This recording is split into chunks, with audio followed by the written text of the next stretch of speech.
Break के बाद आपका बहुत बहुत स्वागत है और हमारे ख़ास मेहमान हैं गोल्डन एरा में रंजीत साहब, जिन्होंने एक अलग मुकाम तय किया है बॉलीवुड में। खासकर अगर हम हिंदी फिल्म इंडस्ट्री की बात करें तो अलग अलग कई इंडस्ट्री है, अलग अलग भाषाओं में हर किरदार को इन्होंने अपने तरीके से जिया है। और इनको देखकर एक शेर याद आता है कि शायद मेरे दिल का किस्सा चेहरे पर ही लिखा हुआ है, मैंने जिससे कहा नहीं है वो कहता है सुना हुआ है। ज़ाहिर तौर पर हर कोई इनको प्यार करता है और आज भी इनके अंदर जो ऊर्जा है उसके पीछे सिर्फ पब्लिक का प्यार है।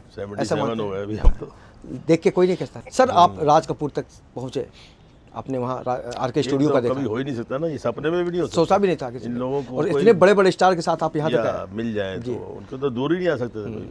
लेकिन पहली बार कब आपको लगा कि वाकई आप कैमरा के सामने एक्शन बोलने के बाद एक्ट कर रहे हैं? हाँ, तो क्या हुआ फिर, ये हमने ये पिक्चर का जो रोनी का पिक्चर का था ना, वो सब सेटअप वेटअप पूरा तैयार हो गया फलाना। तो हमने एक बंगला किराए पे ले लिया था, सन एंड सैंड मैंने छोड़ दिया, तो वहीं पर रहता था, वहीं ऑफिस था। तो फिर बीच में कुछ उसके फाइनेंसरों की और उसका लफड़ा कुछ हो गया, वो भी एक कहानी है। तो वो पिक्चर बंद हो गई जिसके लिए आया था मैं, ज़िंदगी किराए। अभी आपने एक शेर सुनाया बड़ा अच्छा, वो वैसे ही एक मैं दो लाइनें पेश करता हूँ। मैं तो शायर नहीं हूँ आप सब कुछ है। मैंने वो एक पिक्चर बनाई थी ना, किसके लिए, विच वाज कॉल्ड कारनामा, आई प्रोड्यूस्ड एंड डायरेक्टेड। तो उसके लिए कपलेट लिखा था, कहता किसे मालूम है ये दुनिया बनी किसके लिए, क्या पता आया है इंसान यहाँ किसके लिए। किसके लिए? वाह। किस्मत हर घड़ी बदलती है मगर किसके लिए, जिंदगी भर का ये अनजान सफर किसके लिए। किसके लिए? वाह वाह। यू नेवर नो, एक सेकंड में अब जो हादसा हुआ है ब्लास्टिंग का, दे नेवर न्यू ऐसा कुछ हो जाएगा। भड़म एक सेकंड में क्या होगा, एक सेकंड में कुछ होता है, भूचाल आ जाता है, सुनामी आ जाती है। तो ये पता नहीं होता है, पर इंसान चलता रहता है, दुनिया चलती रहती है। और फिर रोनी ने बोला कि भी यार वो तो फाइनेंशियल लोग तो गड़बड़ हो गई है, मैं अभी एक काम करता हूँ, लंदन जाता हूँ, मेरा अपना पैसा है, अपनी पैसे से पिक्चर बनाएंगे। ठीक है, वो लंदन चला गया। और मेरा काम क्या होता था, ये जो हम बैठे हुए हैं यहाँ पर पहले नीचे खाली मैदान था। अच्छा। और बाजू में मेरे संजय खान वो रहते थे इसके। तो हमारी उनकी गाड़ी वाड़ी इधर से आती, हमारी मेरी तो गाड़ी थी नहीं कोई भी, तो आती थी। और वहाँ बैडमिंटन कोर्ट एक बनाया हुआ था हमने, रफ जो होता था। तो हर शाम को वहाँ बैडमिंटन होती थी। संजय, फिरोज़ खान, कुछ एयर इंडिया के कैप्टन वगैरह रहते थे इधर, वो आते थे, तो अच्छा जलवा चलता था। तो खैर वो चला गया रोनी। मीनवाइल मैं दत्त साहब को रोज़ सुबह तो मिलता ही था, क्योंकि यहाँ से वॉकिंग बीच तो वॉकिंग डिस्टेंस था। तो दत्त साहब रोज़ आते थे रूटीन। तो एक दिन मुझे बोले जाए तू राइडिंग वाइडिंग करता? मैं जी राइडिंग तो नहीं आती जी। ओए अच्छा, ओए बच्चा इधर आओ, तेरा कुल्फी जो है कल से एक घोड़ा और लेके आओ। उन्होंने ऑर्डर कर दिया, उनका फिल्म वाले स्टूडियो से घोड़े आता था, दारा नाम था उसका, पर्सनल था उनका। तो सही से अपना 2 घोड़े लेके आए, ऑल दैट। तो मेरे को बिठाया घोड़े पे और मुझे उसने सही से ऐसे पहले घुमाया, फिर उसने ऐसे 8 का कोई चक्कर लगाया, 8 बना के ना, घोड़ा यूँ जा रहा है, यूँ जा रहा है, यूँ जा रहा है, ऐसे करके, और मैं बैठा हूँ। तो उसके बाद थोड़ा चलना शुरू किया, थोड़ा कैटरिंग किया, थोड़ा कंफर्टेबल हो गया मैं। तो दत्त साहब का मेरा ये राइडिंग का क्रेडिट भी दत्त साहब को जाता है, बिल्कुल। और ये जो रोज़ हम मिलते थे, तो दत्त साहब had become very fond of me suddenly. होता है ना, कोई आदमी की लाइक हो जाती है, ज़रूरी थोड़ी रोज़ उठना बैठना। हाँ बजाए या ठीक है फलाना फलाना, प्यार, एक सपोर्ट सी लगती थी वो, अपनापन। आई वॉज नॉट एक्सपेक्टिंग, हाँ जी मेरा भी कोई है इधर, ऐसा लगता था, फीलिंग होती थी कि वो इतने जेन्युइन उसका दत्त साहब का अप्रोच था। तो उसके बाद में लाइफ वो जब चला गया, बैडमिंटन खेलनी, फिर वो संजय खान या कभी फिरोज़ खान के यहाँ डिनर विनर ये हो रहते, दिल चलता था, कोई महसूस नहीं किया। उन्हीं दिनों में फिर क्या हुआ कि वो रोनी गायब, बोला था 1 महीने में आ जाऊँगा मैं, तो 2 महीने हो गए। तो दत्त साहब को बोला, दत्त साहब वो तो किराए का घर है, बहुत महंगा है, और फर्नीचर भी किराए पे लिया हुआ है, वो सब आते हैं, रोनी आया नहीं, क्या करूँ मैं। तो जो 5-6 महीने निकले थे राइटिंग वाइटिंग में, मेरी सैलरी भी रखी थी उसने 750 रुपीज़। अच्छा। वो मेरी सीधा बैंक में जमा होती रहती थी, हमको मालूम नहीं था ना, बैंक चेक बुक वगैरह मालूम नहीं थी। तो उन्होंने बोला कि यार एक काम कर, तू ये सारा सामान वगैरह गैराज में डाल दे और चाबी दे दे उसको, मालिक मकान को, और उसको बोलो आएगा तो हिसाब कर लेंगे, डिपॉजिट भी है उसके पास ना।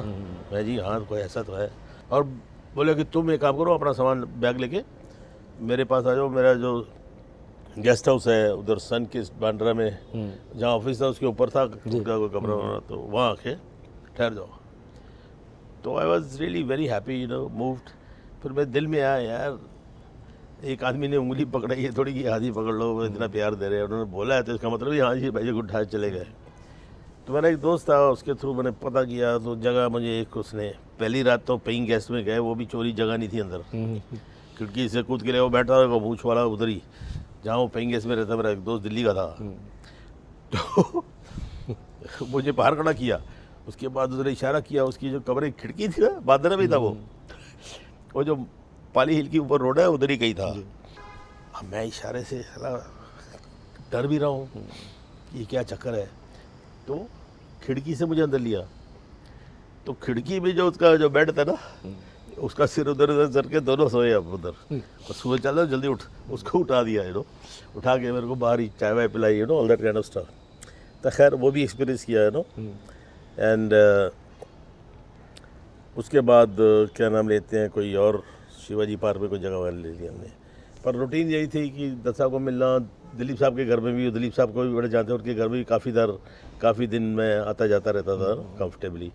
तो कोई ऐसा नहीं था कि क्या करूं, डेस्परेशन यार खाली, यू नो, हो रहा था, एक इंतज़ार था वो आ जाएगा, वो आ जाएगा, फिर अपने में यह जल्दी क्या है, वो भी नहीं था कुछ। एंड साहब ये तो ऊपर वाला हैंडल घुमाता है ना, किसे मालूम है ये दुनिया की। तो from flying to films, you know. तो उसके बाद क्या हुआ कि मैं इनको मिलता है, रोज़ मिलता है, रोनी आया नहीं, ज़रा लफड़ा ये हो, अब क्या करें, तो अभी ऑकवर्ड फील करना शुरू कर दिया मैंने। अब मैं बोला यार इतने बड़े बड़े लोगों को मैं मिलता हूँ, ये मेरे साथ होते हैं, मैं इनके साथ उठता बैठता खाता पीता हूँ, ये कभी कोई मुझे बोलते ही नहीं है, पूछते भी नहीं है, और यार तुम एक्टर क्यों नहीं बनते? पहली बार ये लगा था। हाँ अभी महसूस हुआ। मैं बोला अगर जब ये बोल नहीं रहे तो इसका मतलब ये है कि I am not fit for acting, for film line, तो भूल जाओ, नहीं तो कोई ना कोई तो बोलेगा। हमने डिसाइड कर लिया, हमने इनको मिलना बंद कर दिया, डिसाइड कर लिया कि 15-20 दिन के बाद चले जाएंगे हम लोग। और मेरी किस्मत फिर एक चक्कर आया, हमारे फादर के एक दोस्त थे, मैं वो जू चौपाटी, जू नहीं, बॉम्बे की चौपाटी जो है, वहाँ कुल्फ़ी वुल्फ़ी मिलती थी, तो वहाँ गया एक दिन में, तो कुल्फ़ी खा रहा था, तो वहाँ एक आदमी, कुछ बच्चे साथ में तो था, धोती पहनी, टोपी, और जो गुजराती था कोई, तो उसने मुझे पहचान लिया। कुछ दिन पहले वो हमारे घर पे दिल्ली पे आया था, नो, तो घर पे मिला होगा, तो हम बच्चे हमको परवाह नहीं किया, नो, ऑल दैट। अरे तुम उनके बेटे हो? है हाँ जी। और मेरे को डर लगा यार ये पकड़ा गया है। उधर तो पोस्ट कार्ड चिट्ठी चली जाती थी ना, ये है वो है, पहला कुछ बहाने बनाते रहते था, टीम अभी उधर चलेगी है, अभी मैं अच्छी टीम वापस चलेगी, अभी मैं जरा यहाँ पर जा रहा हूँ, कुछ नाम वाम जो भी आते थे, तो सोचते थे यहाँ चल अपना हॉलीडे कर रहा है, फिर काम शुरू करेगा जो भी है। अब साहब उन्होंने बोला क्या है तुम यहाँ क्या कर रहे हो, तो मैंने झूठ उसको भी बोल दिया, मैं इधर आया था अपनी टीम के साथ में, फलाना ऑल दैट, वो चलेंगे, मैं बाद में जाऊँगा। अच्छा तुम एक काम करो ना, कल आओ घर पे खाना वाना खाने का। तो बुलाया उसको, मुझे बोला उसने कि अगर तुम कुछ नहीं कर रहे हो तो मैं तुम्हारे पिताजी से बात करूँगा, और मैं एक फैक्ट्री लगा रहा हूँ, तो उसके वो ट्रेनिंग के लिए तुमको मैं भेज देता हूँ, पढ़ाई वढ़ाई तो नहीं करते हो? मैं अभी तो कुछ नहीं करता हूँ। ठीक है तुम उधर जाओ, जर्मनी भेजूँगा तुमको, वहाँ सीख के आओ, फैक्ट्री तब तक बन जाएगी और मज़ा आएगा नो। तो मैं बड़ा खुश। अभी लाइफ ये एक्टरों की बजाय उसके साथ शुरू हो गई, कभी वो बैंकरों के साथ, कभी उसकी ज़मीन थी रोहा डिस्ट्रिक्ट में, और उसका एक होटल भी था उधर महाबलेश्वर में, तो वहाँ एक बार उसने भेज दिया मेरे को, जाओ उधर रह के और रेस्ट करो, तो एक हफ्ता वहाँ पर भी। तो इस तरह उसके साथ चालू है, तो बाकी फिल्म लैंड वाले बंद हो गए ऑब्वियसली, तो काम ही नहीं है। वो मोबाइल तो था नहीं कि कहीं से भी फ़ोन करो, स्पेशली जाना पड़ेगा, एफर्ट बनानी पड़ेगी किसी को फ़ोन करना है तो। और जब यहाँ पर था तो कभी फ़ोन तो किया ही नहीं था, जब मर्जी आओ चले जाओ, जब मर्जी आओ, ऑल दैट। अब मैंने डिसाइड कर लिया था जर्मनी जाएंगे, और घर में भी चिट्ठी लिख दी, क्या जो मेहता जी के घर पे रहता हूँ, ये है वो है, उन्होंने ऐसा बोला, ये बोला, ये बोला। घर वाले भी निश्चिंत। हाँ, उनको इन्फॉर्म करता रहता था मैं। अब एक दिन ये लिंकिंग रोड पे एक रेस्टोरेंट था, नीलम या कोई पता नहीं, मैं दत्त साहब के यहाँ जाता था ना कभी ऑफिस में, वहाँ पर एक हशमत राय उनके जो फैन मेल की जवाब देते थे, he was a writer also. फिर उसने गाना भी लिखा, मेरा जीवन कोरा कागज़ कोरा ही रह गया। तो हशमत राय वॉज ए प्रोफेसर, तो वो दत्त साहब की मेल जो फैन मेल को रिप्लाई किया करता, तो वो उसके बाद बैठते थे हम लोग, मैं जाके, और वो फिर कभी हाथ भी देखता था, और फिर कभी वो चिट्ठियाँ विट्ठियाँ आती थी ना लड़कियों की लड़कों की, वो पढ़ के सुनाता था। तो हो जाता 1-2 घंटे ऐसे भी निकल जाते थे। तो अब साहब एक दिन वहाँ मैं खाना खा रहा था, लिंकिंग रोड पे नीलम रेस्टोरेंट था, मेरे को बड़ा शौक था ये लच्छेदार पराठा वराठा और थोड़ा रबड़ी शबड़ी ये खाने का। तो वो काली दाल बड़ी अच्छी, तो वहाँ मैं खा रहा था, तो एक लड़का आया मेरे पास, उसने देख लिया, तो आया, अरे यार क्या हाल है, बैठो बैठो बैठो। उसके बाद बोला, यार रंजीत तो नहीं ना, गोपाल, यार एक काम कर दे मेरा। मैं क्या हो गया? अब मेरी फटी थोड़ी सी हालत ख़राब हुई, काम कर दे मेरा, शायद पैसे मांगेगा और क्या करेगा काम, क्योंकि मैं क्या कर सकता हूँ। अब मेरे पैसे उतने थे, थोड़े बजट वाले हुई, क्या करें, वैसे देखते हैं कितने मांगे। मैंने बैठ तो सही, पहले खाना तो खा, वो 1 प्लेट और मंगा ली, खाना वाना खाया। अब बोल क्या आता है, कह रहे यार सुनील दत्त एक पिक्चर बना रहे हैं रेशमा और शेरा, और वो 2 महीने के लिए आउटडोर जा रहे हैं।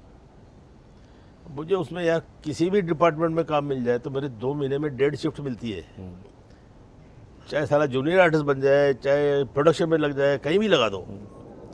तो दत्त साहब को बोल दे, मैं बोल रहा ये तो मामूली बात है। तो खाना वाना खाया, दत्त साहब के ऑफिस में उधर ही पैदल ही चले गए, नज़दीक ही था। अब आशुतोष जी वहाँ जाके जैसे मैं गया, तो उनका जनरल मैनेजर था मेनन, ओ गोली जी किधर है जी, ये है वो। मैं क्या हो गया जी? वो दत्त साहब हमको डांट रहे हैं, बोले उसका एड्रेस क्यों नहीं लिया? मैं जी क्या किया कि मैं क्या? वो बोले और रेशमा शेरा शुरू हो रही है, उसमें वहीदा रहमान के भाई का रोल है। और दत्त साहब बोले वो तो रंजीत करेगा और गोपाल करेगा, क्योंकि वो लगता है शक्ल से राजपूत लगता है, ये है वो है, ऑल दैट।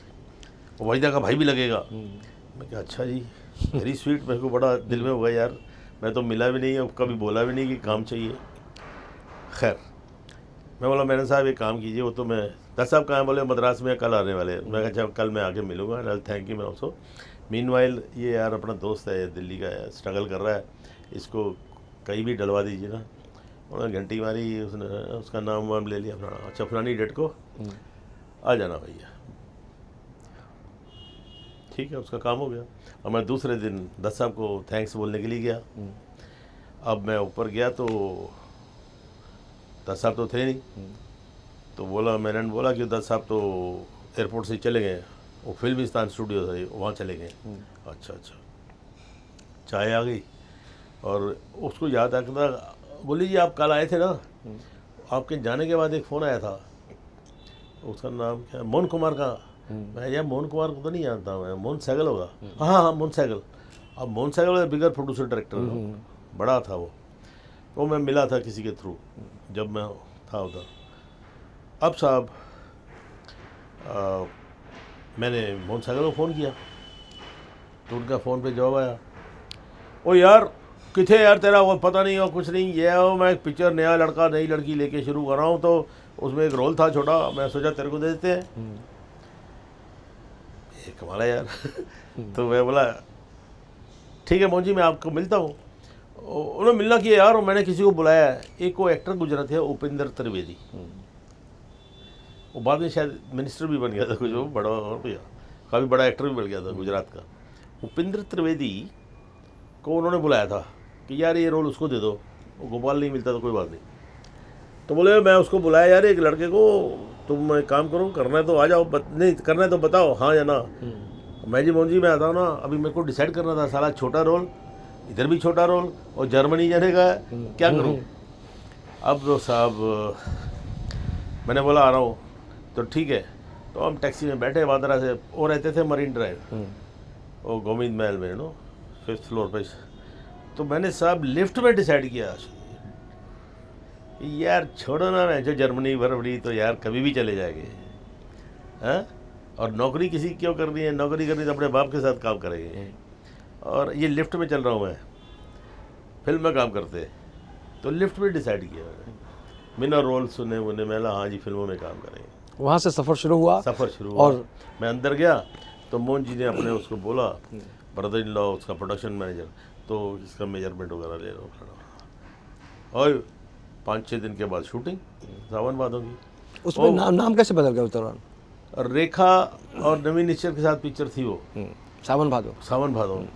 और उसके बाद रेशमा शेरा में जब मैं काम शुरू किया, अब ये हो गया ना, ये मैं बताता हूँ आपको, ये हो गया जिसका, और मैं अभी भी दत्त साहब को तो मिलना ही था, तो दत्त साहब को मिलने के लिए फिर ऑफिस गया, तो वहाँ पर जो डायरेक्टर था, एक सुखदेव डायरेक्टर था रेशमा और शेरा का पहले, फिर बाद में दत्त साहब ने किया, वो कुछ टिंग टिंग टिंग टाइप कर रहा था, पूरी लिस्ट बना एक्टरों की और फलाने की, तो मेरा जो नाम लिखा हुआ था गोपाल, वो साला एक्स मार मार के कट किया हुआ। अच्छा। और ब्रैकेट में एक नाम लिखा हुआ था अजय। तो मैंने पीछे से उसको पूछा, यार ये क्या है, तो मैं तो दफ्तर में कहीं भी जा सकता था। तो उसने मुझे लुक दी, डटी, he was a mimic artist, pseudo जो होते हैं ना, और लाइक इंस्टीट्यूट से आए या कहाँ से आए हैं, वो था, और बड़ी सड़ी सी शक्ल, ऑल दैट। क्या है, नहीं ये मेरा, ये गोपाल मेरा नाम है, ऑल दैट। हाँ तो नहीं, वो आपने काट के अजय लिखा हुआ है। हाँ वो ये रोल तुम नहीं कर रहे हो, ये अजय को कर रहे हैं। परेशानी मीनवाइल मैंने अपना, इनको बैडमिंटन खेलते थे, रोज़ मिलते थे, तो मैंने बोल दिया था मैं रेशमा शेरा कर रहा हूँ। अब साहब परेशानी, मैं बोला यार, तो दूसरे दिन दत्त साहब को मैं शिकायत करने के लिए, अच्छा मेरा मेजरमेंट हो गया इसका, रेशमा शेरा का सब कुछ, जो भानु थैया ने सब ड्रेस व्रेस बना, फिर मैं उसको फ़ोन किया तो अवॉइड कर रही थी, क्योंकि मेरा नाम चेंज हो गया था, she didn't want to tell me. हुआ क्या कि सुखदेव बोला उनको, डायरेक्टर साहब, अपना दत्त साहब को, मिसेस दत्त को, कि यार ये लड़का बड़ा हार्ड लग रहा है यार, स्ट्रॉन्ग लग रहा है और फायरी लग रहा है, हमको ऐसा लड़का चाहिए जो गोली मारो मर जाए तो लोग बोले यार हाय हाय बेचारा कैसे मर गया ना, सिंपैथी होनी चाहिए, वैसा फेस चाहिए सॉफ्ट। तो दत्त साहब चढ़ गए, अब राजपूत सॉफ्ट थोड़ी होते हैं, राजपूत खुलफे राजपूत ऐसा होता है, बात करता है राजपूत की बात कर रहा हो, राजपूत तो वॉरियर होते हैं। मिसिस दत्त ने बोला नहीं वो गोपाल को बोल दिया, वो रोल वही करेगा, अच्छा नहीं लगता है। तो मेरे को पता लग गया था कि मेरा नाम कट गया है।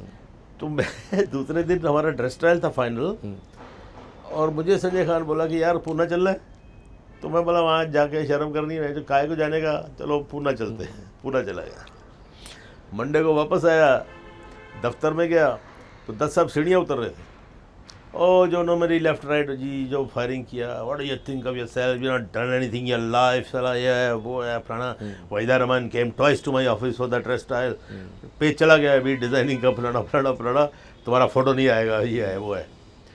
अब ये नहीं बोला कि मुझे निकाल दिया है, मैंने तो काट दिया, क्या काट दिया, वापस ऊपर, who shows my papers, everybody and all that. वो गली दसा तो कहीं भी आते कहीं भी बैठते रहा था। ठीक है, we are going on 22 we are going to Rajasthan, Jaisalmer, और जाना तो है ठीक, नहीं तो गेट आउट ऑफ लाइफ। ऐसे डांट दिया जैसे बाप डांटता डालता है। अब साला मैं रो रहा हूँ सीढ़ियों में, वो दस चले गए, तो रो रहा हूँ कि मेरी फोटो नहीं आएगी। और स्क्रीन में फोटो आती है ना बड़ी बड़ी, एक तरफ शेरा की फैमिली, एक तरफ वहीदा की फैमिली, रेशमा की फैमिली, तो इस तरह हुआ। पर वो एक्चुअली अजय वाला क्या चक्कर था? अजय को फिर काट दिया ना उन्होंने। अजय एक हीरो था, सत्यन बोस की पिक्चर आई थी वापस, उसमें हीरो था, तो उसको एज ए गेस्ट ले रहे थे वो लोग। आपको पहली बार जब पता चला कि मेरा नाम रंजीत हो चुका है? नहीं अभी कहाँ हुआ, अभी तक नहीं हुआ है। नहीं अभी भी गोपाल चल रहा था। तो साहब वो हम पहले सावन भादों की शूटिंग शुरू हो गई। अब उसमें भी एक बड़ा किस्सा बड़ा होता ही है ना। I met everybody at my level, उठ के सेम लेवल पे मिलता था, और मैं कभी शो ऑफ नहीं करता था। तो मुहूर्त जिस दिन पहला दिन था, हमने पहली बार मुहूर्त देखा, वो बड़े बड़े प्रोड्यूसर्स डायरेक्टर्स आ रहे हैं, लाइन लगी है, प्रेस है, फ़ोटोज़ हैं, और वो बुके लेके आ रहे हैं। तो हम भी पहुंच गए, तो बहुत भीड़ लगी हीरो के चारों तरफ, दिखाई नहीं दे रहा, फ़ोटो फ़ोटो फ़ोटो फ़ोटो। और एक कुर्सी पे वो रेखा बैठी थी, वो फ़ोटो फ़ोटो फ़ोटो, उसकी हमने नीचे पैर देख लिया, तो मतलब वो भी हीरोइनी होगी। तो उसके बाद तो मेरे को प्रोडक्शन वाले ने बोला कि ऊपर जाके मेकअप वेकअप करा, ड्रेस तैयार होके आ जाओ। मैं ठीक है, ऊपर गया। वो जो बेंच होता है ना महबूब स्टूडियो में जी, वो बेंच होता है ना जहाँ पर जूनियर आर्टिस्ट होते हैं 10-15-20, तो उस कमरे में ले गए मेरे को। और मैं कभी दत्त साहब के साथ, कभी संजय खान के साथ, तो पर्सनल मेकअप रूम होते थे ना ऑल दैट। एनीवे, तो बैठ गया मैं, तो नो कॉम्प्लेक्स किया जी, मुझे वहाँ बिठा दिया। तो मैं जूनियर आर्टिस्ट है तो मतलब वैसे ही होगा कोई। अब साहब पैन केक वगैरह लगाया, ड्रेस लगाया, तो शिवा एक होता है ड्रेस मैन, वो आया बड़ा डर, कौन है भैया, कौन है यहाँ दिल्ली से? ऐसे ही मैं जी दिल्ली से तो मैं ही आया हूँ। चलो फिर कपड़े उतारो, पहनो। तो पैंट उतारी, पजामा दिया धारी वाला, फिर वो शर्ट दी, कुछ पहन ली। इतने मेकअप मैन ने मूछ लगा दी, अजीब लगा मेरे को, खुजली होनी शुरू हो गई। वो गम लगाते हैं ना, तो मैंने जैसे हाथ यूँ किया, मार दिया उसे, ओए ये क्या कर दो? मैं जी खुरक हो रही है, पंजाबी में खुरक बोलते हैं, खुजली वालों नहीं थी खुजली हो रही है। तो बोला नहीं ऐसे दबाओ, ये ऐसे दबाने का, हिलाने का नहीं उसको। अच्छा जी।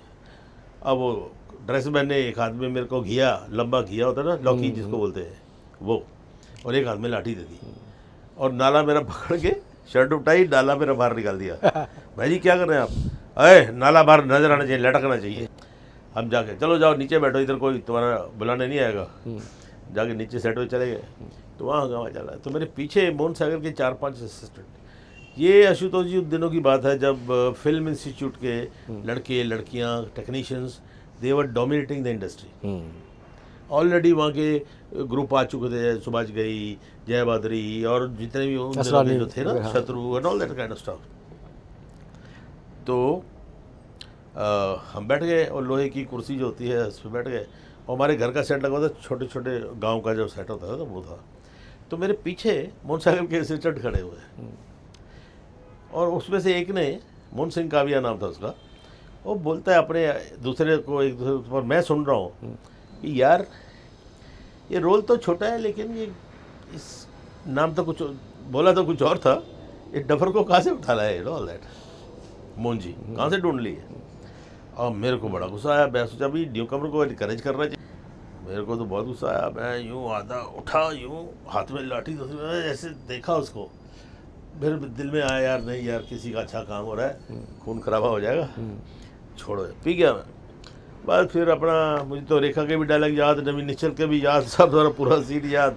और वहाँ पर भीड़ जी, गाँव वाले, प्रेस वाले, वो सेट पे तो शॉर्ट हो गया, जो कमाल का हो गया। वो मोहन सागर ने गले वाले लगाया। अरे यार मुझे पता होता तो मैं तेरे को दूसरा मेन विलेट का रोल दे देता जी। मैं जी मोहन जी थैंक यू, आंखों में आंसू आ गए थे। मैं जी कोई बात नहीं जी, फिर करेंगे नो।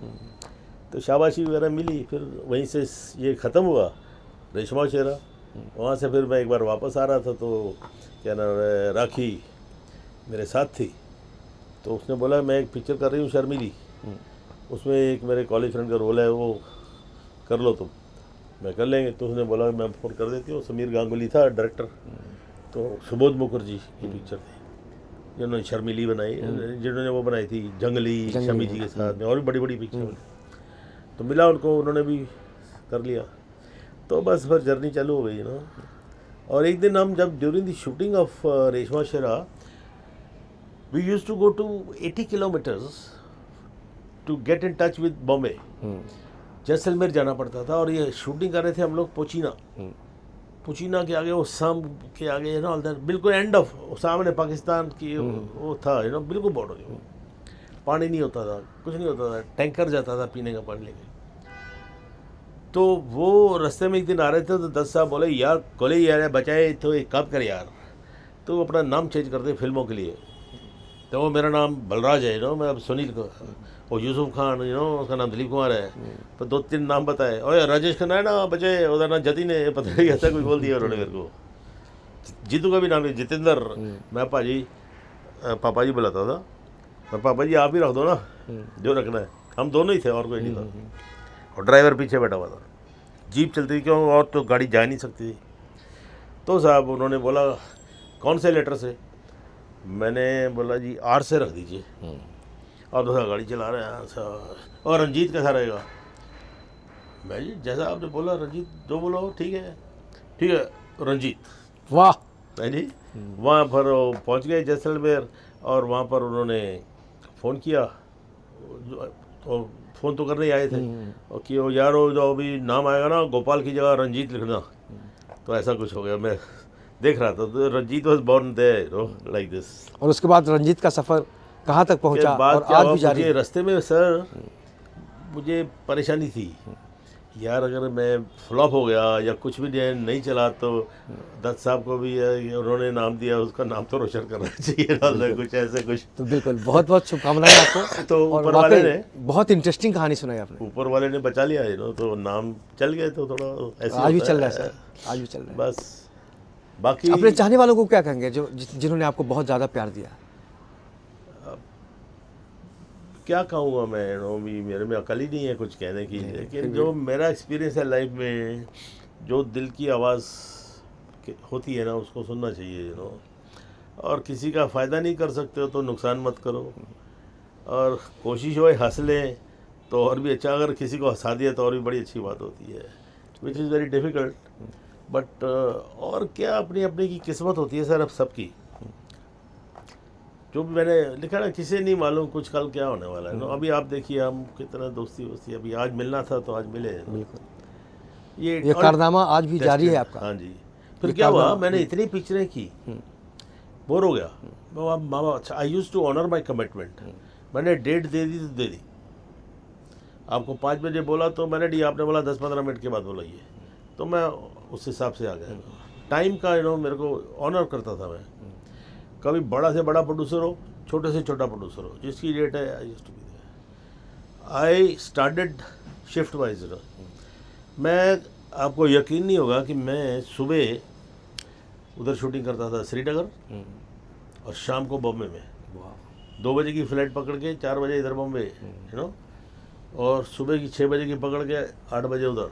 आपकी मेहनत आज रंग लाई है ना सर, तभी तो हम सर देख पा रहे हैं आपको एवरी डे। हाँ, मेहनत तो कमाई के लिए नहीं की थी, वो पैशन था। बोल दिया यार मैं नहीं गया तो नुकसान हो जाएगा। Every day Bangalore, night Panvel, सुबह बेंगलोर, 6 बजे की फ्लाइट पकड़नी। एक दिन तो प्रोड्यूसर आया नहीं जो बोर्डिंग कार्ड लेता था, वो बेचारा सोता ही रह गया। और ये एक दिन तो एडजस्टमेंट होती है, 6-6 दिन, 5-5 दिन, 7-7 दिन। अब यहाँ बैठा है तो यहाँ पर ये गेटअप है, वो बाजू में दूसरा कैमरा लगा हुआ है। वो तो लंदन गया तो वहाँ पर भी 2 कैमरे लगे, यार उधर का छोड़ेगा तो इधर आ जाएगा तो किया काम, switch on switch off, switch on switch off. तो फिर एक दिन मैंने सोचा मैं क्यों इतना काम करता हूँ, पैसे का नहीं मालूम था कुछ भी। उस सेक्रेटरी को पावर ऑफ अटॉर्नी दी हुई थी, जो खरीदना करो, जो हाँ मेरे बिल है, गाड़ी पसंद आई, घर पसंद आया, होटल के बिल है, किसी की शिकायत नहीं आनी चाहिए। बाकी पैसा कहाँ करना है क्या करना कुछ नहीं मालूम था मेरे को। वो तो एक दिन संजीव कुमार ने बोला तो पैसे क्या करता है, मैं कुछ खा पी जाते हैं और क्या कर रहे हैं। कहता पागल हो गया यार, तो ऐसा करो मैं कल एक आदमी बेचता हूँ। तो उसने मेरी एनुटी पॉलिसी चालू करवाई, संजीव कुमार ने। और मेरा घर, आई एम सो लकी, इस घर में आशुतोष जी, 5-5, 6-6 हीरो, 4-5 हीरोइन, पार्टियां जब होती थी तो पूरी इंडस्ट्री, पार्टी नहीं होती थी। मैं तो सब मिलना जुलना एक जो खाना काम करता था ना, चलो बेबी कहाँ जाना, चलो वहाँ जाके बैठते हैं। स्टाफ था, बार नीचे थी, सब लोग आया खुले में गार्डन में बैठे अपना चालू हो जाते थे। 1-2 हिरन भी आ जाती थी, परवीन बाबी चल यार तू दारू बना, और इनर है तू पराठा बना, तो जीतू सिंह तू भिड्डी बना, मौसमी चलो आज मच्छी खिलाओ। तो ऐसे ऐसे होता था उन दिनों में तो अमिताभ भी पीता था used to have neat rum. Anyway, तो धर्म जी ये वो, कोई किसी को फ़ोन करने, कोई हाँ जी फ़ोन करके जाओ, ये नहीं कुछ नहीं साहब। मैं घर पे आता था क्योंकि मैं दारू नहीं पीता था, तो आते ही वो मेरे को छेड़ते रहे, पंडित जी आए इनके लिए अगर मिल्क शेक लाओ, कॉफ़ी लाओ।